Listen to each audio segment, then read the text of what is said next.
السلام عليكم ورحمة الله وبركاته. ازيكم يا حبايب قلب؟ اخباركم عاملين ايه؟ يا رب الكل يكون في افضل حال. حلقة جديدة معاكم النهارده، مكملين في سلسلة الفيديوهات القصيرة اللي وعدنا حضراتكم بيها. هنتكلم النهارده في حلقة جديدة بعنوان: هل السواك يا دكتور بيزيل التسوس من البق؟ انا عندي تسوس دلوقتي، ممكن يزيله؟ اقول لك لا، هو مش هيزيله. هو لو في تسوس عندك هو ممكن يحافظ على انه ما يحصلش تسوسات للاسنان اللي جنبك. ازاي؟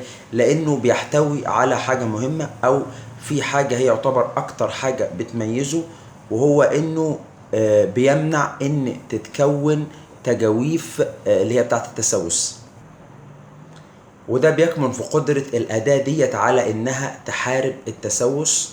عندها قدرة كبيرة. طب القدرة دي أيوة عايزين نعرف بتكتسبها من إيه يعني، أو الأهمية دي بتكتسبها من قدرتها على إنها بتزود إفراز اللعاب. فاللعاب بيبتدي إن هو يعمل إيه؟ كأنه بيغسل أماكن إيه السنان، أو الأماكن اللي يعتبر إيه اللي بتكون اللي بتراكم فيها بقايا الطعام، خاصة في الأسنان اللي من فوق، لأن فرص التسوس بتكون فيها أعلى عشان الصلايفة ما بتجيلهاش كتير. طبعا ده بيخليها إيه؟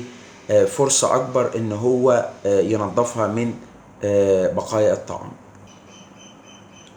بجانب إن السواك بيحتوي على مجموعة معينة من العناصر دي، بتساعد جدا في برضو إن هو بيقوي مينا السنان، اللي هو إيه؟ أكسيد الكالسيوم، كلوريد الصوديوم، بيكربونات الصوديوم. العناصر دي كلها بتساهم إن هي بتقوي مينا الأسنان، اللي هي الطبقة البيضاء الموجودة من بره اللي بنسميها الإنامل.